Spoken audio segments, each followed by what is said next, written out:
देव पटेल। राधे राधे। महाराज जी, मुझे नकारात्मकता, क्रोध, चिंता जैसे विचारों से निपटना है, इसके लिए मुझे क्या करना पड़ेगा? हमारे पास एक औषधि है, नाम जप। अगर डिप्रेशन से ना हटा दे तो हमें बता देना।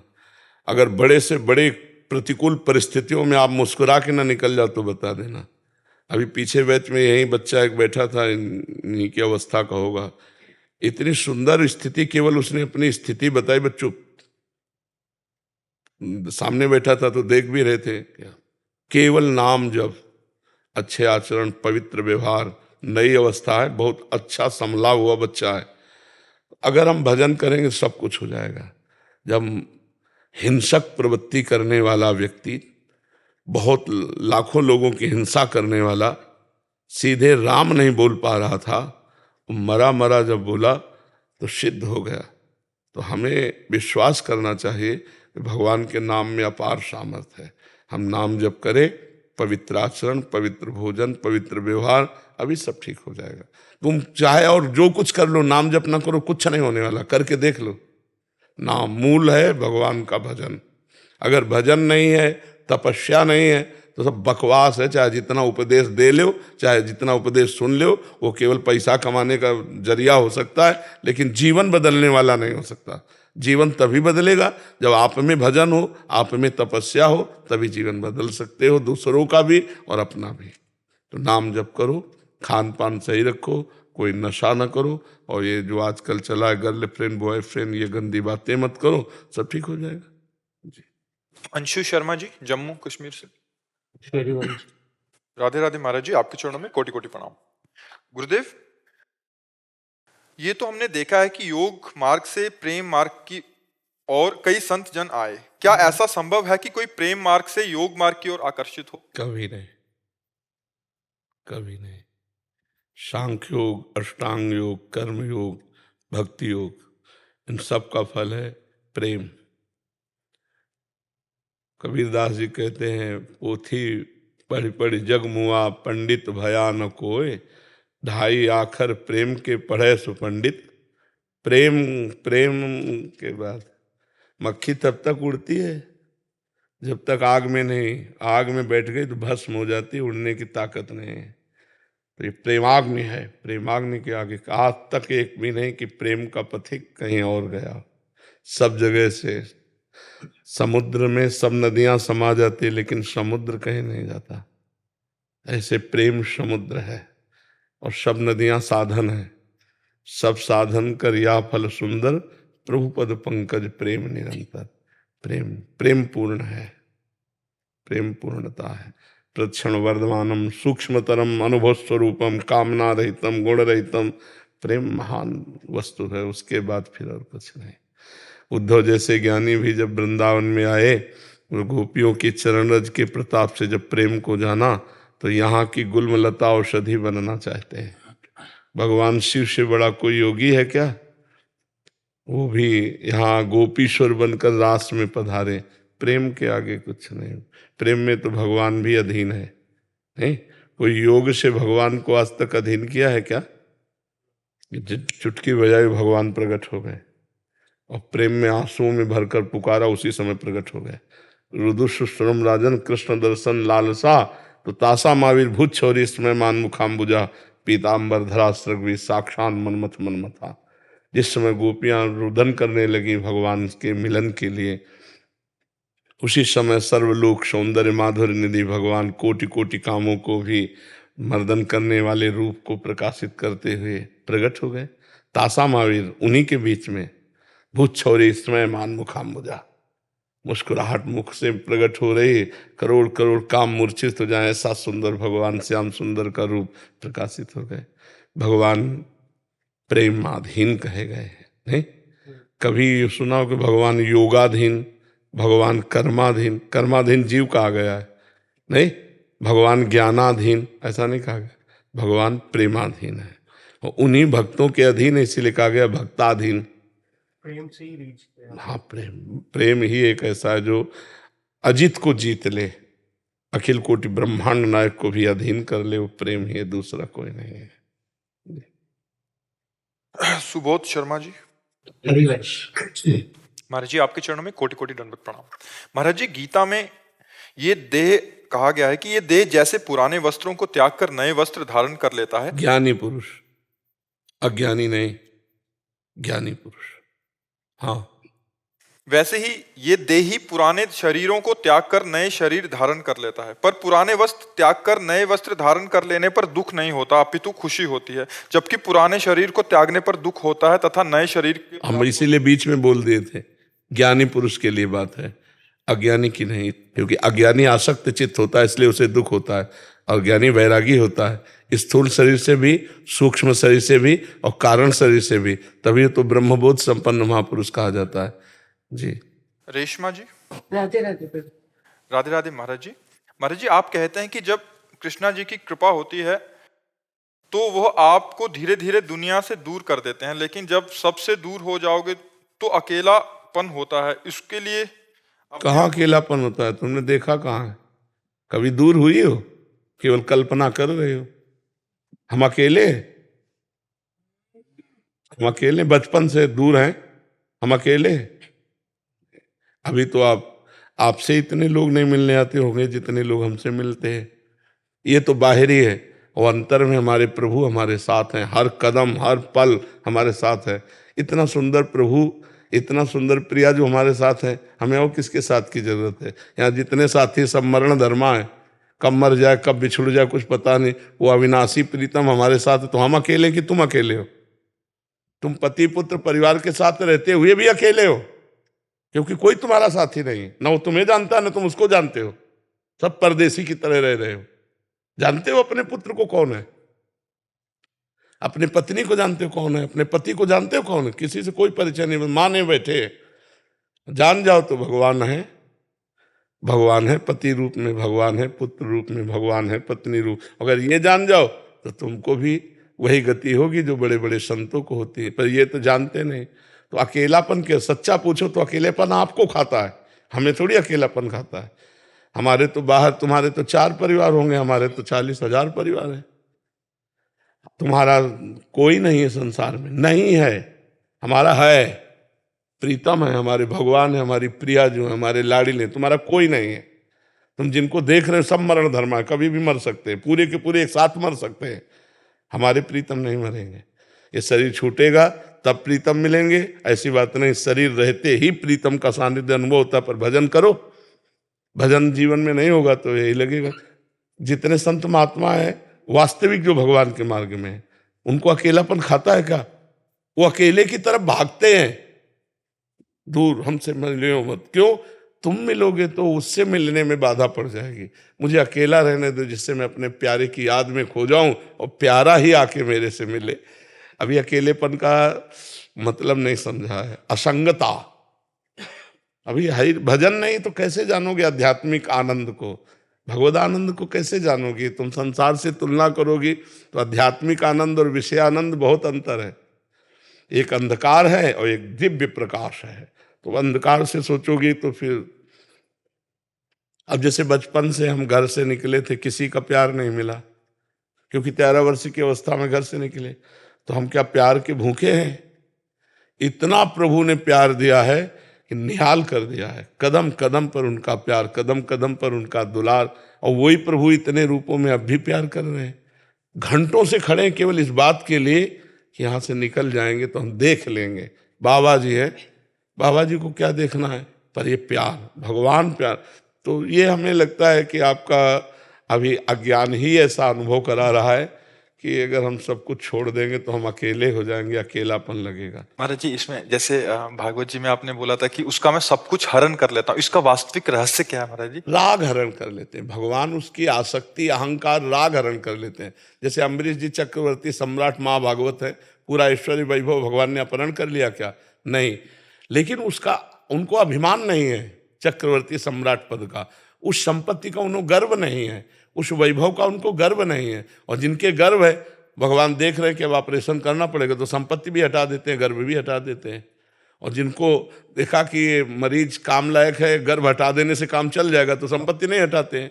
और जब देखा कि मरीज ज़्यादा बढ़ चुका है, अब इसका मर्ज दूर करने के लिए, तो फिर भगवान उसका वैभव भी अंतर ध्यान कर देते हैं और उसका पारा जो अहंकार का था वो डाउन, जब डाउन हुआ तो भगवान की पुकारा, भगवान की शरण में हुआ, वही मंगल शुरू हो गया उसका। बाहरी व्यक्ति पारिवारिक जनों का कोई मतलब इस वो नहीं, अंदर का ही सारा सिस्टम। अंदर का राग, बाहर से आप एकांत बैठे हो सबका राग भरा हुआ है तो कोई आप महात्मा थोड़ी हो।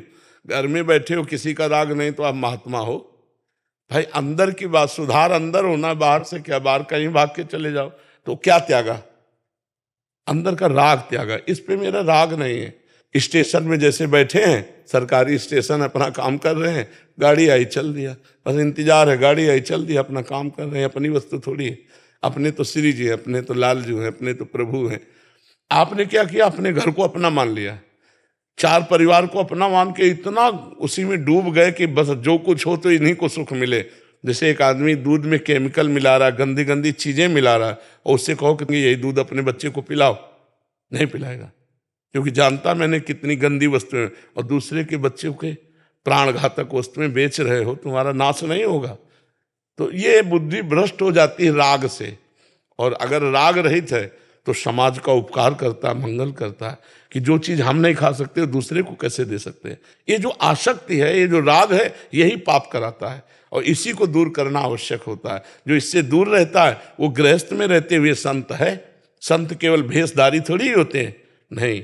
देखो विभीषण जी कोई संत का भेष नहीं धारण किए, आचरण संत के हैं। तो भगवान कह रहे तुम सारीखे संत प्रिय मोरे, धरो देह नहीं आननी हो रे। तुम्हारे जैसे संतों के लिए मैं शरीर धारण करता हूं, भगवान कह रहे विभीषण जी को। तो आचरण प्रधान संत, संत मतलब आचरण। और अगर कहीं वेश भी है और आचरण भी है तो सोने पे सुहागा समझो, सोने पे सुगंध समझो। और भेष है आचरण नहीं तो काल नेमी राक्षस वेश धारण किए था, आचरण नहीं थे, हनुमान जी ने मार डाला था। अगर वेश नहीं है और आचरण है तो वो संत है। वेश है और आचरण है तो फिर क्या कहना है, जगत गुरु है। और अगर वेश है आचरण नहीं तो असंत है, वो संत केवल वेश धारण मात्र से नहीं हो जाता। जी। पीयूष झा जी बिहार से। महाराज जी आपके चरणों में दंडवत प्रणाम। महाराज जी अगर मैं एक आत्मा हूं और आत्मा का परमात्मा से संबंध, पहले अगर ही शब्द हटा दो, अगर संशयात्मक शब्द है। अगर नहीं, अगर में मतलब होता है कि माना कि मैं एक आत्मा हूं, नहीं है, हम आत्मस्वरूप, हम देह थोड़ी है। पहले इसका ऑपरेशन कर लो अगर का। मेरा टेबल, मेरी घड़ी, इससे प्रतीत होता है मैं घड़ी नहीं हूं, मैं टेबल नहीं हूं। समझ में आ गया ना? मेरा हाथ, मेरा पाँव, मेरा आंख, मेरा कान, में पूरे ढांचे को क्या कहा जाता है, मेरा शरीर नहीं कहा जाता। जो मेरा है वो मैं नहीं हो सकता, मतलब शरीर नहीं है आप।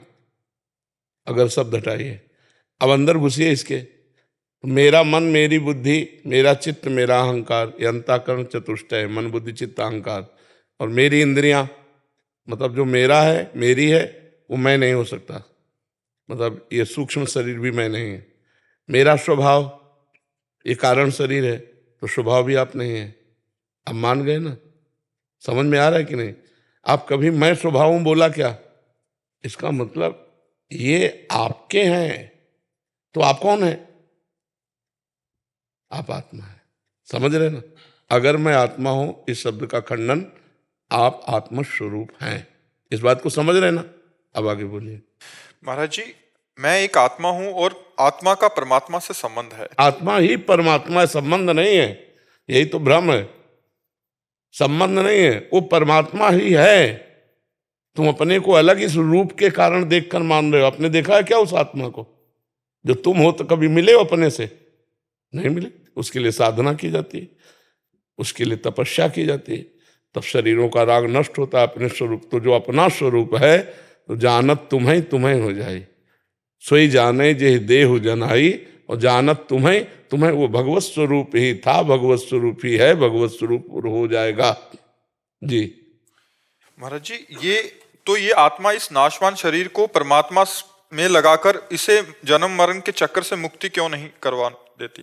कौन? आत्मा। क्योंकि वो आत्मा आप है। आप अपने को भूलकर शरीर मान करके भोगों में जाएंगे तो कौन मना करेगा? आप हटिए, अभी हट जाएंगे। आप ही तो हैं आत्मस्वरूप। तो आपने अपने को, आपको ये मान लिया अब इसको जब माना कि मैं पुरुष तो फिर स्त्री में आकर्षण, फिर भोग, नाना प्रकार की दुर्गति, वही फंस गए। हटो, जो जाना कि मैं शरीर नहीं हूं, वो तपस्या प्राण होकर इंद्रियों को वश में करके भगवत प्राप्त हो गया। और कोई थोड़ी दूसरा करेगा, आप ही तो है आत्मा। क्यों? हाँ, तो भजन में लगो। अब गंदे आचरण करोगे, भगवत प्राप्ति हो जाएगी। तो करना तो आपको ही है ना। क्या करना है? अच्छे कर्म करने, भजन करने, शास्त्र स्वाध्याय करना है, तप करना है, उससे भगवत प्राप्ति होती है। समझ पाए जी? शैलेंद्र कुमार जी बरेली से। राधे। राधे राधे महाराज जी। महाराज जी, मुझे ये जानना है कि कर्म और भाग्य में क्या रिश्ता है। जब हम किसी चीज पूर्व, एक एक शब्द का उत्तर लो तो अच्छा रहेगा। भाग्य कहते हैं पूर्व में जो किए हुए कर्म हैं, उन कर्मों से जो कुछ कर्म निकाल करके शुभ और अशुभ, सुख और दुख देने वाले इस शरीर की रचना हुई, उसे भाग्य कहते हैं। अब जो हमसे नए कर्म होते हैं उनको कर्म कहा जाता है। कर्म और भाग्य में अंतर है। पूर्व के किए हुए कर्मों के परिणाम स्वरूप जो मुझे देह मिली, ये भाग्य से मिली है। अब जो हमसे होगा क्रिया, उसे कर्म कहते हैं। उन कर्मों में दो विभाग हैं, पाप कर्म और पुण्य कर्म। अगर हम पुण्य कर्म करते हैं तो सुख मिलेगा, पाप कर्म करते हैं तो दुख मिलेगा। आगे अभी नहीं, अभी तो भाग्य का चलेगा चक्र। अगर हम भजन करते हैं तो भाग्य को रोक कर यहीं मिटा करके भगवत प्राप्ति कर लेते हैं। समझ पा रहे हो? महाराज जी, जब हम किसी चीज को पाने का संपूर्ण प्रयास करते हैं परंतु सफलता नहीं मिलती, तब दुकान में जाके 1 करोड़ के हीरे का हार लोगे, मेरे पास पैसा है 1 लाख रुपया, ऐसे ही यहाँ जो तुम्हें चाह है उसके अनुसार से तप करो, उतना भजन करो, उतना पुण्य करो, तब आपको प्राप्त होगा। ऐसे थोड़ी प्राप्त होगा। एक पापी आदमी बहुत धनी दिखाई दे रहा, बहुत सुख सुविधा दे, वो पूर्व का पुण्य आत्मा है, उसने पुण्य किया है। अब वर्तमान में उसकी खेती पाप की है, पूर्व का पुण्य है, इसलिए खूब सफल है। और जिस समय पूर्व का पुण्य खत्म हो जाएगा, उस समय उसकी विध्वंस हो जाएगा, पतन हो जाएगा, उसका नाश हो जाएगा। समझ पा रहे हो जी? डॉक्टर गौरी जी छत्तीसगढ़ से। महाराज जी, मैं एक मनोवैज्ञानिक हूँ, डॉक्टर हूँ। मैं मन का विषय पढ़ाती हूँ एवं उस पर शोध करती हूँ। पिछले सालों से मैंने मानसिक दिव्यांग बच्चों की सेवा में अपना मन लगाया। मुझे लगता है ईश्वर ने मुझे चुना है। लोग कहते हैं ये प्रारब्ध है। तुम जो महाराज जी कहना चाहते हैं कि लोग कहते हैं कि तू महापापी है, तब तेरे कोई ऐसियों की सेवा का मौका मिला है। तो महाराज जी कहना चाहते हैं कि ये तो मेरा प्रारब्ध है या महापाप कोई मेरे द्वारा बना है? भगवान ने ये कृपा की है आपको ऐसे लोगों की सेवा में तत्पर करने के लिए।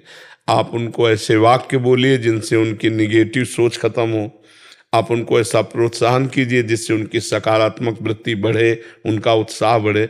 लोगों को तो लोग तो बातुल भूत विवश मतवारे, ते नहीं बोले वचन विचारे, तिनकर कहा सुनी नहीं काना।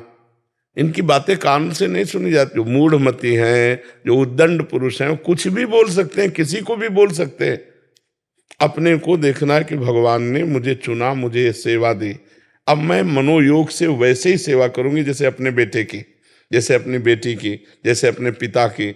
जिस अधिकार के, जिस अवस्था का आपके सामने मरीज आता है, उससे वही भाव रख करके वैसे ही प्यार से उसको इतना सुदृढ़ कीजिए कि वो जिस स्थिति से गिर रहा है उस स्थिति से ऊपर उठे। वचनों में बहुत बल होता है।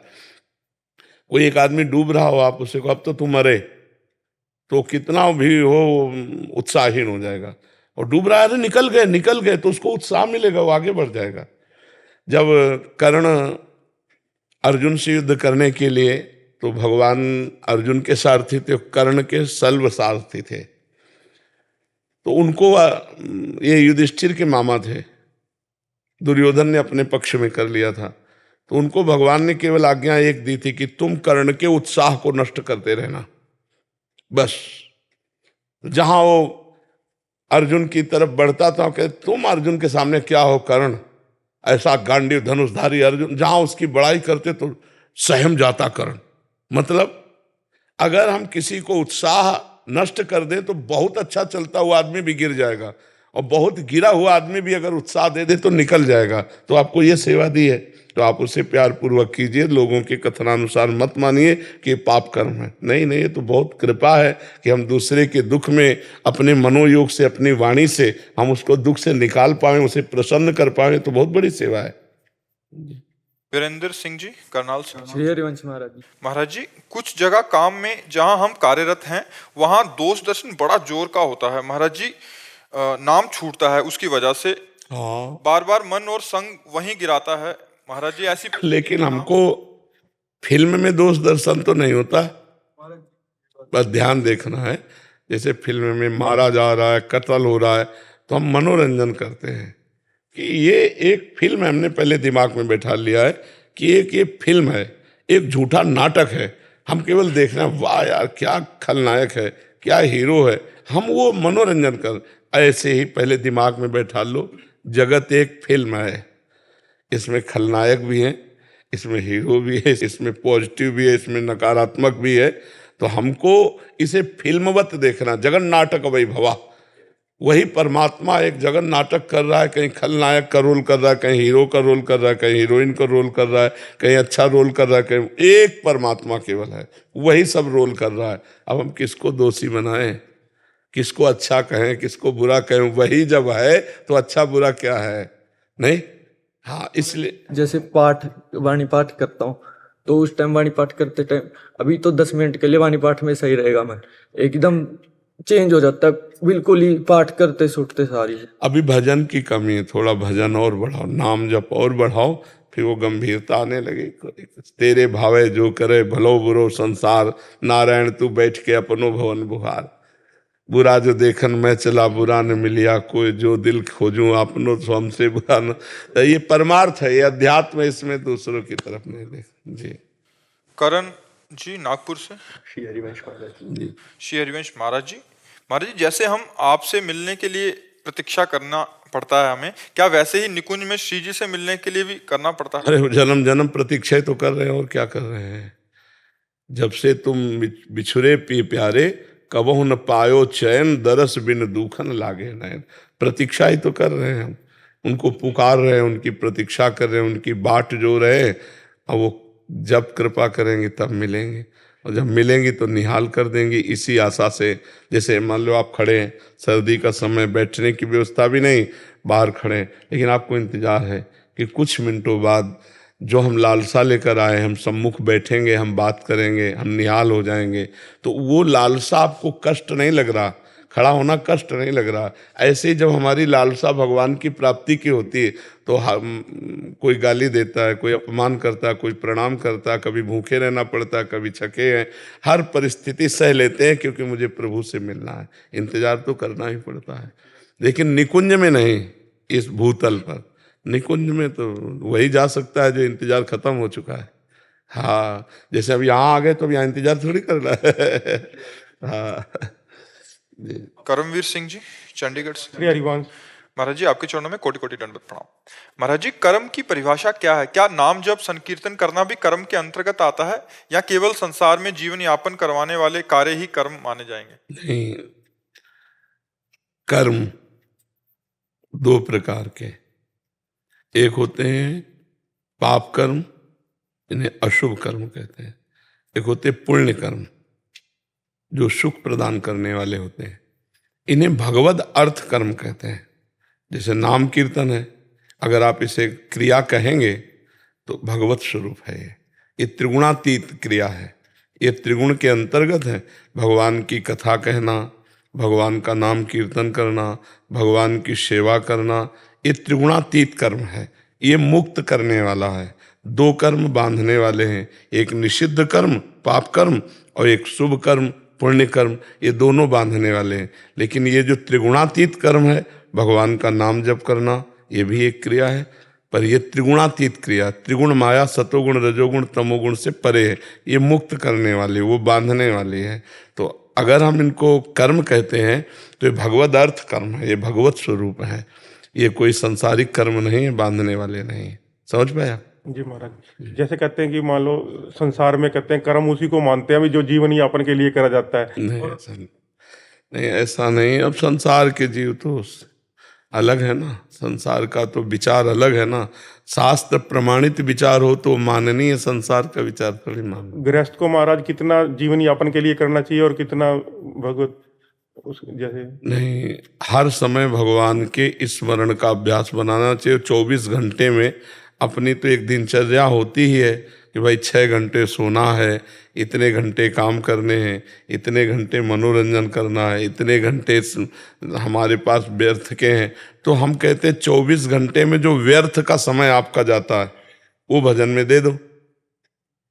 आप ईमानदारी से सोचो, देखो 24 घंटे का विभाग किया जाए तो 6 घंटे नींद में समझ लो, बहुत बहुत 7 घंटे समझ लो। 7 घंटे बहुत होता है सोना, वैसे तो 5 घंटे में ही अच्छे से निपट जाता है, पर हम कह रहे हैं गृहस्थी में चलो 7 घंटे से, तो 7 घंटे सोने में चले गए। अधिक से अधिक आदमी 12 घंटे काम करता होगा है, तो 12 और 7 19 घंटे हो गए। 2 घंटे पूरे 24 घंटा में भोजन के रख लो, 20 21, 1 घंटा मनोरंजन का रख लो, 22। अब 2 घंटे भजन के रख लो, जीवन निहाल हो जाएगा। नहीं हो जाएगा? लगातार 2 घंटे भजन करना और बीच बीच में भगवान का स्मरण। तो ये बेईमानी की बातें लोग करते हैं कि हमारे पास समय नहीं, हम गृहस्थ हैं भजन के लिए, ये बेईमानी की बात करते हैं। ईमानदारी तो ये कि आप भजन करना चाहो तो आपके पास बहुत समय है। देखो हमने हर समय को विभाजित कर दिया, अब इससे ज़्यादा क्या होगा। प्रायः 100 में 90 लोग 8 घंटा वाली नौकरी ही करते हैं, 10 लोग मान लिया कि 12 घंटा वाली करते हों। क्यों नहीं? प्रायः सरकारी भी 8 घंटे में ही रहते हैं। तो हमने विभाग करके बताया तो 2 घंटे बचते हैं। अगर 8 घंटे वाली करते हो तो 4 घंटे ये बच गए, और 6 घंटे भजन करे तो महात्मा हो जाए, सिद्ध पुरुष हो जाए, नहीं हो जाए? तो बीच बीच में भी हम भजन कर सकते हैं। 8 घंटे जो हम कार्य करते हैं या 12 घंटे जो हम कार्य करते हैं, उसमें हर समय हम अनवरत कार्य में ही रत नहीं रहते। हमारे पास मिनट 2 मिनट 4 मिनट 10 मिनट समय निकलता है, उस समय अगर हम भजन कर लें, राधा राधा राधा राधा। अच्छा, मनोरंजन क्या करना है? मनोरंजन क्या करना, मान लो हंसी मजाक के जो चित्र देखे या इधर उधर की बात, उससे ज़्यादा शांति मिलेगी जब भगवान का भजन करोगे। ये शांति सुख के लिए तो मनोरंजन करते हैं, तो भगवान परम शांति प्रदान करने वाले, परम सुख प्रदान कर। अगर हम समय को काटें भजन के लिए तो बहुत समय हमारे पास है। जब हम प्रमाद में कह देते हैं अरे यार हमारे पास समय, हम गृहस्थ आदमी, हमारे पास कहाँ समय का भजन का है, तो जब मृत्यु का समय आएगा तब ये दलील पेश करोगे? फिर तो नहीं पेश करोगे, फिर तो जबरदस्ती तुम्हें बलात् इस शरीर से हटा दिया जाएगा, सब कुछ छोड़ जाएगा, और भजन किया नहीं इसलिए दुर्गति होगी। पैसा कमाया नहीं परलोक के ले जाने वाला, और वो पैसा है नाम, नाम रूपी धन कमाया नहीं तो गरीब रहोगे। भाई बिना पेमेंट के न ट्रेन में चल सकते हो न बस में चल सकते हो, तो परम पद की यात्रा कैसे हो सकती? पेमेंट तो तुमने इकट्ठा नहीं किया। मृत्यु लोक में आए थे कमाने के लिए, और ऐसी चीजें कमाया जो यहाँ से जा नहीं सकती, और जो जा सकती वो कमाया नहीं, तो बहुत बड़ी हानि हो गई, नहीं हो गई? सारे कर्म बेकार हो गए। जब परलोक नहीं बना तो सारे कर्म बेकार हो गए। जी मनीषा जी, राधे राधे। जय श्री हरिवंश महाराज जी। महाराज जी, मैं अमेरिका में नर्सिंग होम में केयर टेकर हूँ। महाराज जी, अंत समय में बहुत कष्ट में जीवन होता है मरीजों का, उन सबको देखकर बहुत दुख होता है कि मैं उनकी कुछ भी मदद नहीं कर सकती। एक मदद कर सकती हूँ, उनके नजदीक बैठकर राधा राधा सुना, उससे कल्याण हो जाएगा उनका, और आपका भी परम कल्याण हो। किसी एक जीव को भगवत प्राप्ति कराने से बढ़कर संसार में कोई पुण्य नहीं है। जैसे कोई पशु पक्षी भी मर रहा हो तो ये लाभ लेना चाहिए, उसके नजदीक जाके उसके कान के पास राधा राधा राधा राधा, राम राम राम राम, कृष्ण कृष्ण, हरि हरि। अब वो मरेगा, जब मरेगा तो उसका कल्याण होगा, उसका कल्याण होगा तो उसके भागीदार आप हुए, तो आपका बड़ा पुण्य बन जाएगा। ये सबसे बड़ी सेवा, कि जब कोई जीव मर रहा हो, चाहे मनुष्य हो चाहे पशु पक्षी हो, अगर उसके समीप हम भगवान नाम कीर्तन कर दें तो उसका मंगल हो जाएगा। और तो औषधि आदि तो जो भी सेवा बन जाए बन जाए, नहीं तो जब जन्मत मरत दुषाह दुख होए, मरते समय जीव को भयानक पीड़ा होती है। उस समय अगर नाम सुना दिया तो हम पीड़ा तो नहीं मिटा पाए, लेकिन आगामी पीड़ा को मिटा देंगे हम। अंतिम समय जो भगवान का नाम सुनता है उसका मंगल हो जाता है, उसका कल्याण हो जाता है। राधा मोहन जी, फतेहगढ़ से। श्री हरिवंश। श्री हरिवंश महाराज जी, आपके चरणों में कोटि कोटि प्रणाम। महाराज जी, प्रार्थी आपका शरणागत है और इस शरीर से आर्मी में कार्यरत है। श्री जी की कृपा से जम्मू कश्मीर में उन सैनिकों को ट्रेनिंग देने का सौभाग्य प्राप्त हुआ है जो आतंकवादियों को मारते हैं। इनमें कोई जवान जब शहीद हो जाता मन बहुत परेशान हो जाता है, जिनको उन्होंने ट्रेनिंग दी होती है। आप जी के मुख से एक महाराज जी कोई ऐसे जो ट्रेनिंग कर रहे हैं उस ट्रेनिंग में जोड़ना चाहता हूं, जिससे सैनिक नाम जप और ट्रेनिंग में अच्छा ध्यान लगाकर अपने लक्ष्य को सफलता प्राप्त। पहली बात तो ये ध्यान देनी है कि सैनिक की अकाल मृत्यु नहीं होगी, क्योंकि वो देशभक्ति के लिए प्राण समर्पित किए हुए है। तो जैसे युद्ध आदि में जो मृत्यु होती है वो पहले से निश्चित है, पहले से उसकी अकाल मृत्यु नहीं होती है कि वो तो अभी 100 वर्ष तक जीवन लेके आया था और अचानक आतंकवादी की गोली उसी को गोली लगेगी जिसकी आयु पूरी हुई है।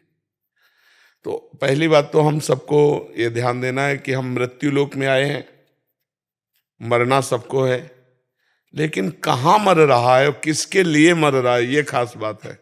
आप देशभक्ति के लिए मर रहे हैं, आप देश रक्षा के लिए मर रहे हैं, आप संसार के उपकार के लिए मर रहे हैं, क्योंकि एक आतंकवादी अंदर घुस आया तो सैकड़ों लोगों की जान का खतरा हो जाएगा। एक पूरे प्रांत के प्रांत को हिला सकता है बम आदि के द्वारा। तो हम उसके लिए अगर प्राण त्याग देते हैं तो हमारी सदगति होगी।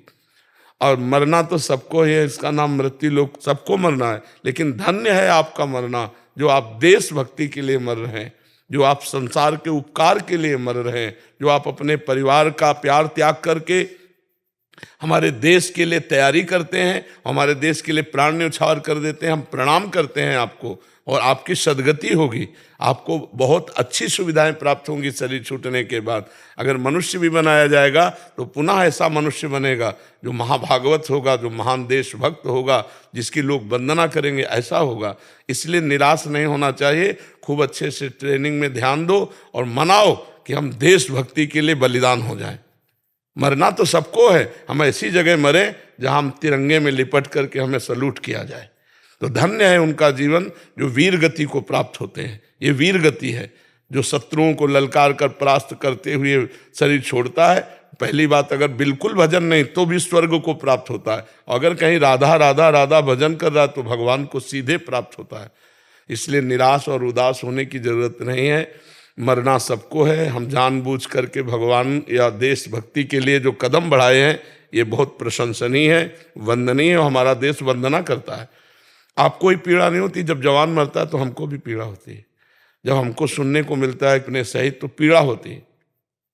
ट्रक पलट गया जवानों का वो, तो हमें पीड़ा होती कि अरे यार, हमारा पूरा भारत हमें लगता है कि शोकाकुल होता है जब कोई सैनिक मरता है।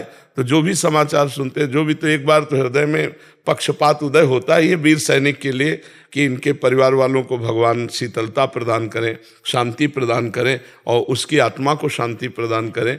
तो हमें लगता है बहुत बड़ा मंगल है राष्ट्र सैनिक बनने में, इसमें तनिक भी अमंगल नहीं है।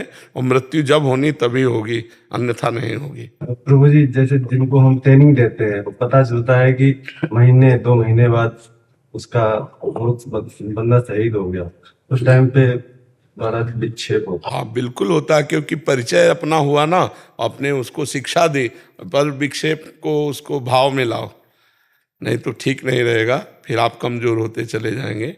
कि हमने ट्रेनिंग दी, 2 महीने में वो देश की सेवा के काम में आ गया, हमारी ट्रेनिंग सफल हुई और वो अच्छी गति को प्राप्त हुआ, सलूट करो उसको, शोकित मत हो। शोकित होने में फिर आप कमजोर हो जाएंगे, फिर शिक्षा में कमी आ जाएगी। क्योंकि किसी भी तरह से हृदय को कमजोर नहीं करना, हृदय को और बलवान करना है। अगर अपने भी अंग कट जाए तो भी हमको दुश्मन को पछाड़ करके मृत्यु स्वीकार करनी है, हार नहीं। हमारा लक्ष्य यही होना चाहिए, वीरों का यही लक्ष्य होता है कि अगर हमारे हाथ कट जाएंगे तो हम दांत से तुम्हारा गला काट करके तब मरेंगे, ऐसे नहीं मरेंगे। मतलब बहुत जिद्दी स्वभाव और बहुत कठोर हृदय उस समय रखने की जरूरत है कि कोई हम दुश्मन आकर के हमारे चरणों में गिर जाए, त्राहिमाम बोल दे तो भी हम नहीं बख्शेंगे, क्योंकि अभी त्राहिमाम बोलेगा पीछे से गर्दन काट देगा। बहुत कठोर हृदय चाहिए। ऐसे ही करते हैं। हाँ, वो आते पता नहीं चलता किधर से हैं क्या है, कोई दूसरा पैसा ऐसा लगेगा ये कोई गांव वाला बंदा है, बिल्कुल। और वो कुछ ऐसा कर देंगे, वो पता लगेगा गांव वाले तो हम लोग कुछ करते नहीं है। हाँ, वो अपनी एक्टिविटी करके एकदम भाग गए, बिल्कुल बिल्कुल, वो उसको छुप के, अपनी इच्छा से ही हो जाती। बिल्कुल बिल्कुल बिल्कुल। लेकिन आप बहुत बड़े कार्य में हो, आप प्रसन्न मुद्रा में अपने कार्य में पूर्ण रूप से तत्परता पूर्वक लगिए, उदास या निराश या हताश होने की जरूरत नहीं। बहुत उत्तम कार्य है जी। गौरव जी बेंगलोर से। राधा वल्लभ श्री हरिवंश जी। श्री हरिवंश महाराज जी, मुझे संघर्ष से शिकायत नहीं है, लेकिन मेरा मन विचलित हो जाता है जब कुछ सबका मन विचलित हो जाता है, आपका ही थोड़ी जाता है। संघर्ष में सबका मन विचलित हो जाता है। अब ये भक्त हैं, वकील हैं, सब सुख सुविधाएं हैं, एक पुत्र था, अभी कुछ दिन पहले पधार गया, लेकिन ये ऐसे ही बता रहे थे जैसे हंस के अभी प्रश्न के, ऐसे ही बता रहे थे कि वो आपका एक पुत्र था, वो भी भगवान ने पूछ लिया, लेकिन फिर भी हम ठीक हैं, भगवान की कृपा है। अब अगर अध्यात्म ना होता तो क्या हालत हो जाती इनकी। अध्यात्म को जानते हैं, अध्यात्म में चल रहे हैं, तो तब वो सहन कर पाए, हंस के बात कर रहे हैं। अकेला पुत्र हो, सारा जीवन पिता का तो पुत्र के लिए ही है ना, सारा वैभव सब कुछ उसी के लिए, और वही चला गया, तो अब जीवन निराश ना हो जाए। लेकिन देखो आज भी ये निराश नहीं। संघर्ष सबको दुख देता है, संघर्ष सबको कड़वा लगता है, पर सबको संघर्ष से आगे बढ़ना होगा। ये कह रहे हैं पर छल कपट करने वाले जो सहारा लेते हैं वो मतलब बहुत आगे निकल जाते हैं। कुछ आगे नहीं निकलते, वो ऊपर चढ़ाए जाते हैं पटकने के लिए। ऐसा मत मानो कि 4 आदमी पकड़ के किसी को 8वीं मंजिल पे ले जा रहे हैं तो बोले क्या यार, न तो लिफ्ट में जा रहा है न पैदल जा रहा है, 4 आदमी पकड़े उसको पटकले जा रहे हैं ऊपर। दृष्टि चाहिए महाराज जी। आप हाँ भाव, हाँ सांसारिक उन्नति में इतना ध्यान दिया, अब आध्यात्मिक उन्नति में आपकी शक्ति चाहिए महाराज जी। आध्यात्मिक, अच्छा जैसे ये हैं, तो जब इनका चिंतन हुआ तो मेरा हृदय शीतल हुआ कि हमारा बोलना सफल हुआ। क्योंकि सबसे बड़ी घटना ऐसी होती है नहीं, तो ऐसी स्थिति में माता पिता मतलब बिना आंसू बहाए मुस्कुरा के कि भगवान ने उसे पूछ लिया, जैसे मान लो किसी पदवी पे गया हो, बड़ी ऑफिसर बना हो, और उस तरह से, तो हमें लगा कि हमारे शिष्य भी हैं, तो हमें लगा कि हमारे अध्यात्म का हाँ सदुपयोग हुआ इस समय। इसी के लिए अध्यात्म होता है कि ऐसी विषम परिस्थितियों में, संघर्ष में हम मुस्कुरा के निकल जाएं उसे। तो ये तो सत्य है कि सबको जाना है, लेकिन ये भी सत्य है कि पिता अपने पुत्र के लिए सब कुछ लगा दिया, और जब वो पुत्र ना रहा तो पिता का जीवन क्या होगा। लेकिन ये लोग प्रसन्न है, यही अध्यात्म का बल है। हर आदमी संघर्ष से अगर आगे बढ़ सकता है, वो भगवान का आश्रय लेकर भगवान का नाम जप करते हुए, अन्यथा नहीं भैया, ये जिंदगी है ही ऐसी जो प्रश्नवाचक चिन्ह खड़ा ही रखती है। चाहे जितना उत्तर दे दो, प्रश्नवाचक चिन्ह खड़ा ही रहेगा इस जिंदगी में। कब खत्म होगा महाराज जी प्रश्नवाचक?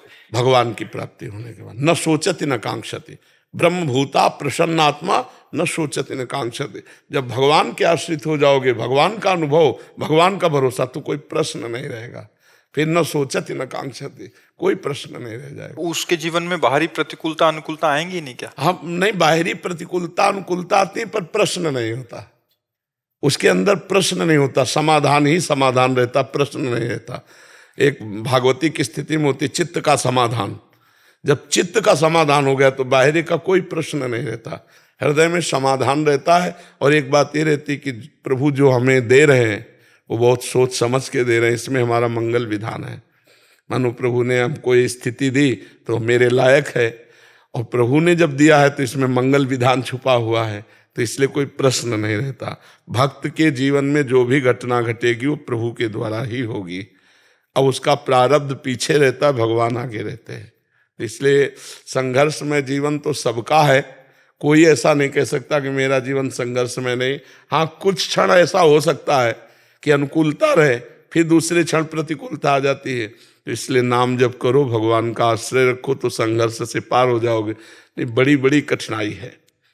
जिसको हम दिल दे देते हैं वो जब जाता है तो अपना जीना मुश्किल हो जाता है, नहीं हो जाता? मतलब पत्नी है, पुत्र है, माता पिता, जिससे हम प्यार कर बैठे, अधिक प्यार हो गया, और वो जब जाता है तब हमारा जीना मुश्किल हो जाता है।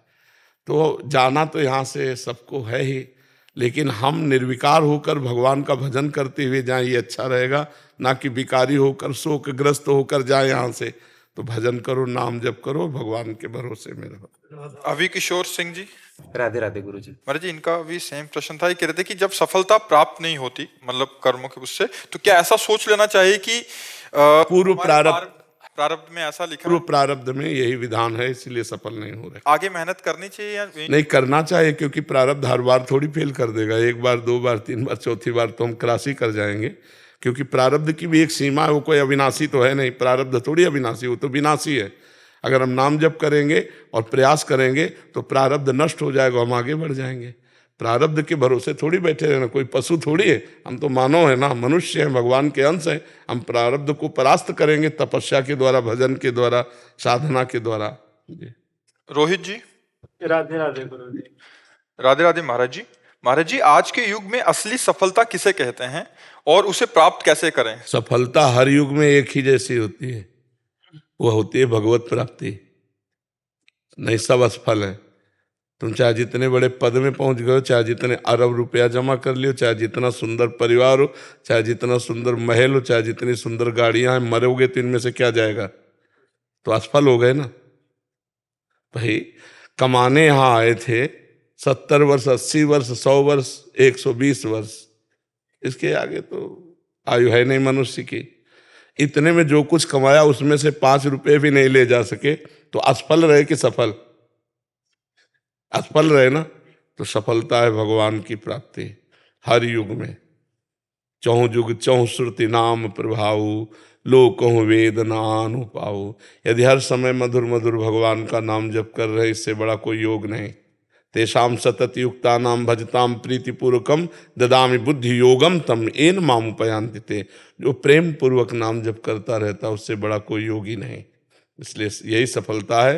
हर समय, हर सेकंड भगवान का विस्मरण ना होने पावे, हर समय स्मरण करो, यही परम योग है, यही परम सफलता है, यही परम लाभ है।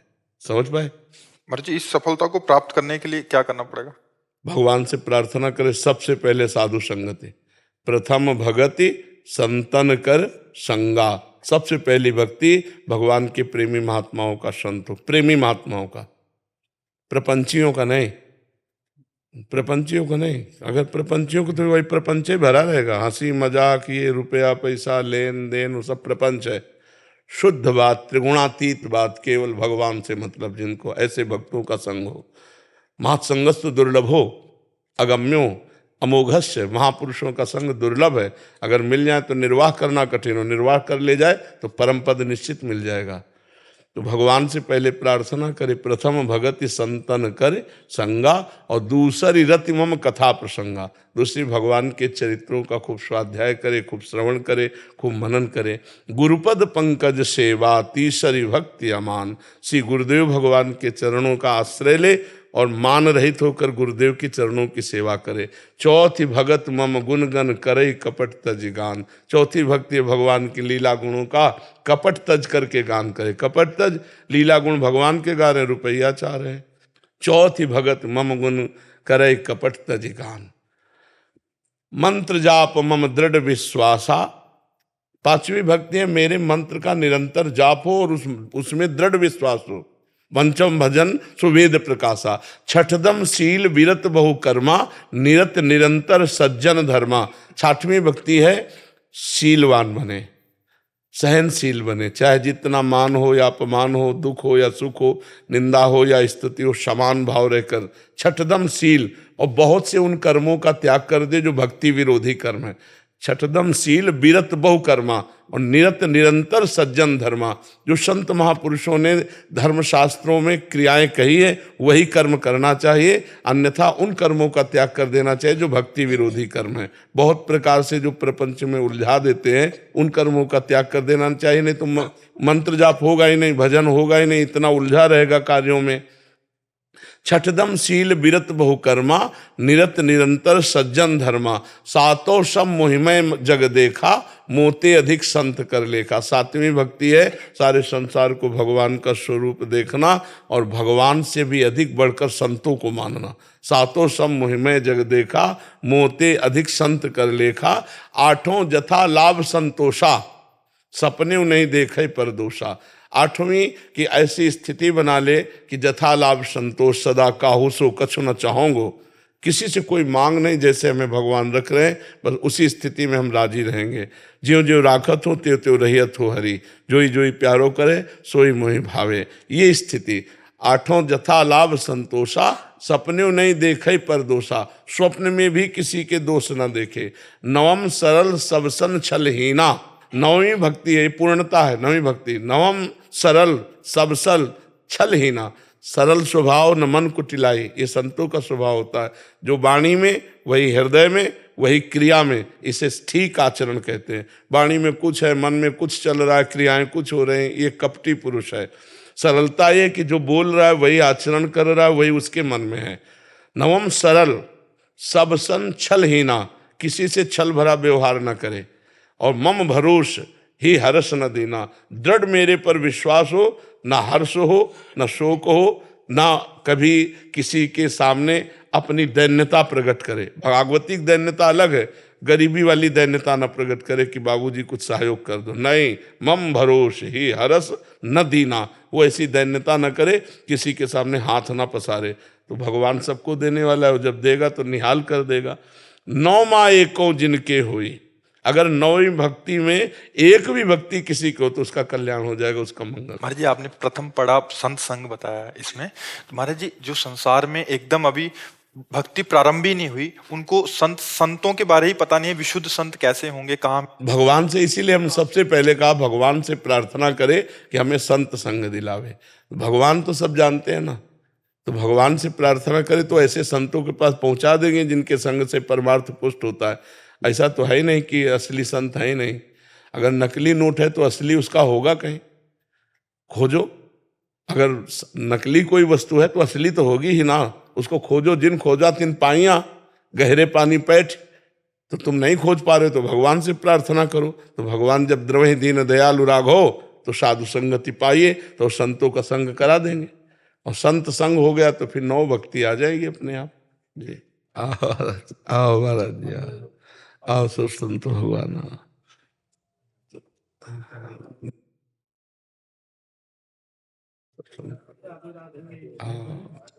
श्री राधा रानी दा बोल साचे दरबार की जय।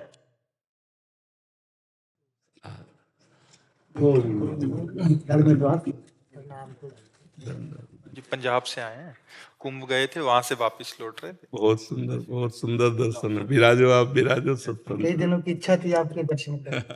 विराजो विराजो। जय सब संतों को, सब संतों को बहुत कृपा करी, दर्शन दिए आकर के। बड़े आज धन्य हो गए हम भी आपके दर्शन करके। सबसे ज्यादा हम धन्य हुए क्योंकि आप कृपा करके आए हैं दर्शन देने। जो प्रभु मोहि अनुग्रह कीन्हा, तो तुम आए दरस हटि दीना। हमारे प्रभु सबसे ज्यादा हम पे कृपा किए कि आप स्वयं चलकर दर्शन दे ले आए। आप प्रयागराज का अवगाहन करके परम पावन तीर्थ का, और आप दर्शन दिए हो। ऐसे भी संत, तो ये बड़ी कृपा हमारे ऊपर की, आपने बहुत कृपा की। ठाकुर हमरे रमण बिहारी, हम हैं रमण बिहारी के। साधु सेवा कर्म हमारा, काम न दुनियादारी से। कोई भला कहे चाहे बुरा कहे, हम हो चुके रमण बिहारी के। हम हो गए राधा रानी के, हम हो गए सदगुरु प्यारे के। महाराज श्री जी के, महाराज जी की बहुत कृपा हुई है आपके दर्शन करके। हाँ जी, माई मैया की जिज्ञासा है। मथुरावासी के ब्रजवासी होते हैं, मथुरा को मथुरावास को ब्रजवास बोलेंगे। वैसे थोड़ा सा मथुरापुरी की स्वयं की एक अपनी महिमा है। मथुरा नित्य कृष्ण को वास, निस दिन श्याम न छाणत पास, तास सकल लीला कही। जब अक्रूर जी और उद्धव जी की बात आती है तो बोले मथुरापुरी से ब्रज पधारे। इसी से आप समझ लीजिएगा कि मथुरापुरी से ब्रज पधारे। श्री कृष्ण जाके मथुरा में विराजमान हो गए, पर ब्रज के ब्रजवासी जन कैसे तड़प रहे, इसी से आप ढूंढ लीजिए शब्दावली। मैं मथुरा की एक अपने आप में सिद्ध महिमा है कि हाँ, भगवान स्वयं विराजमान है। हरि निरंतर सानिध्य में है। मथुरापुरी भगवान की दिव्यपुरी है, और इसमें वास करना मतलब भगवान की गोद में वास करना है। और निरंतर जो अखंड वास करते हैं मथुरापुरी, वो भगवान के धाम को प्राप्त होते हैं, वो मोक्ष को प्राप्त होते हैं। ये मोक्षदायिनी पुरियां हैं ही।